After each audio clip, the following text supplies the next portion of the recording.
Now, we begin in Nigeria, where a former Nigerian lawmaker, Farouk Lawan, has been sentenced to 7 years in prison by a high court in the Federal Capital Territory, Abuja. Now, Lawan was the former chairman of the House of Representatives Ad Hoc Committee on Nigeria's Petroleum Subsidy Scheme. He was found guilty on a 3-count charge of corruptly asking for and obtaining a bribe from oil magnate Femi Otedola to exonerate Zenon Petroleum and Gas Limited from the list of companies in the fuel subsidy scam. The court also ordered that the defendant return the sum of $500,000 to the federal government. The sentences are to run concurrently. Now, joining me now for more on this is a lawyer and public affairs analyst, Liboros Oshoma. Good to have you join me, Liboros. Now, it's almost 10 years since the former lawmaker was accused of this crime. Why do you think this has taken so long to come to an end? Yeah, thank you, Suleiman. It's some of the things that we complained against about in Nigeria here. The fact that we say the windmill of justice here grinds slowly but surely, but we forget that justice delayed is justice denied. That's why, for me, this is like a drop in the ocean. A situation where you have a witness in the box for 1 year, just a witness. And then we're just coming back from 2 months plus of, JUSO strike now. We had a complete lockdown with COVID, and, it's just a problem here that our case management system is very, very poor. Even with the advent of the enactment of the Administration of Criminal Justice Act, that one had expected that would fast track the dispensation of criminal justice in Nigeria, but that's not to see the light of the day, because it's still the same attitude, the same approach of unnecessary adjournment, and matters that are supposed to be heard day to day are unduly delayed. So these are some of the issues that affected that matter. And in most cases, you find out that the defense, because also largely because there are no punishment for defense lawyers who delay cases unnecessarily here, they employ all sorts of gimmicks to seek adjournment and delay cases. And at the end of the day, you see cases that ordinarily would have taken 3 months to hear, would take 10 years to hear. And this is just the Court of First Instance. We have not even moved to the Court of Appeal and then subsequently Supreme Court. So that's why I am not happy, because one would have expected that there are so many Farouk Lawan out there. There are so many people. People use government offices. People use their position to unnecessarily enrich themselves.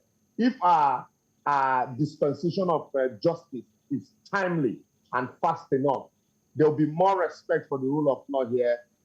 Big men, both political and otherwise.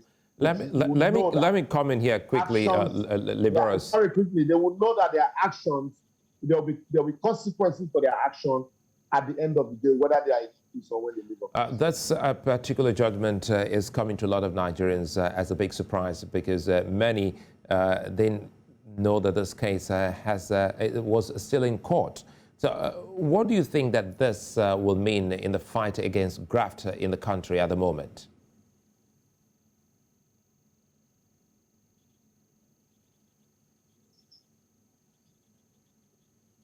Well, if you can hear me, Liboros, this particular judgment came to a lot of Nigerians as a big surprise. Many didn't know that this case was still in court. And that's why we're asking what this particular judgment would mean in the fight against graft in Nigeria. Yeah, thank you. Yes, truly, even some lawyers also did not believe that this matter was still in court. Some even expected that maybe, typical of our justice system, that the matter had been laid to rest one way or the other. But what it actually means for me and for so many watchers and those of us who have been keen on studying the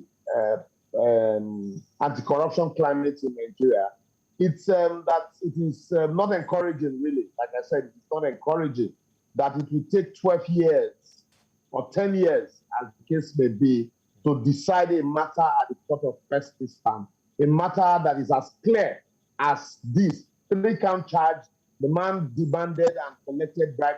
It was a sting operation because according to the testimony of the fifth prosecution witness, who is Femi Otedola, he said that the man demanded for bribe from him for $3 million. He reported the matter to DSS. They planted cameras in his house and gave him marked money to pay him.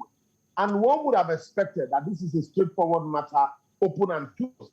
But funny enough, typical of our criminal justice system, like I said, and the windmill of justice, it had to drag on for years. It is not good at all for our corruption type. It is also not good for our image as a country because, international businesses would look at, how timely you can assess justice in Nigeria in the event of dispute. What is the duration for assessing justice or resolving dispute? That is why you find out that most of them, they have arbitration clauses in the agreement, and the arbitration clauses are resolved in any case, Liberals, you've also just reminded the continent, quickly before we go, you've also reminded the continent that this is not the end of the case, that there are maybe 2 other hurdles in the judicial process here, the appeal and maybe possibly going to the Supreme Court. So what does this mean, looking at the scenarios that may play out in the judgment following this pronouncement? Yeah, we saw what happened with the case of Ojus Okalu, how people celebrated the fact that at least a big fish, had been caught and schooling off for the crime committed against the society and for mismanagement or stealing of funds. But at the end of the day, we saw how, the Apex Court, used technicality to remit back a matter that took, almost 10 years plus to try. We saw how the matter was remitted back to the court of first instance for trial. And so, if you look at the nitty-gritty of this case also, especially given the fact that the defense counsel had consistently, pleaded that it was an inducement. The court did not agree with him on the ground that the evidence, the witnesses that were supposed to be called to corroborate his allegations were not called. And, against the reality of the recent pronouncement of our Court of Appeals and the Supreme Court, I might not be surprised if the Court of Appeal would want to agree with some of the defense of Farouk Lawan. So that's why I said I still have my fingers crossed. This is just the Court of first instance. But the good part of all of this is that while the matter is on appeal, there is no more room for stay of execution of criminal judgment of this nature pending appeal. While the matter is on appeal, the accused person would be resting or pulling off in jail. That's for me, it's the only good thing that I can take away from the innovative Administration of Criminal Justice Act 2015. But apart from that, if we were in those days, while the matter is on appeal, they probably would have applied for a stay of execution pending appeal. But that is no longer feasible here. So that's... Many thanks for your time, Liberos Oshome, attorney at law, speaking with us on that developing story in Nigeria. Still in Nigeria, the Senate has confirmed the appointment of Major General Farouk Yahaya as the new Chief of Army Staff.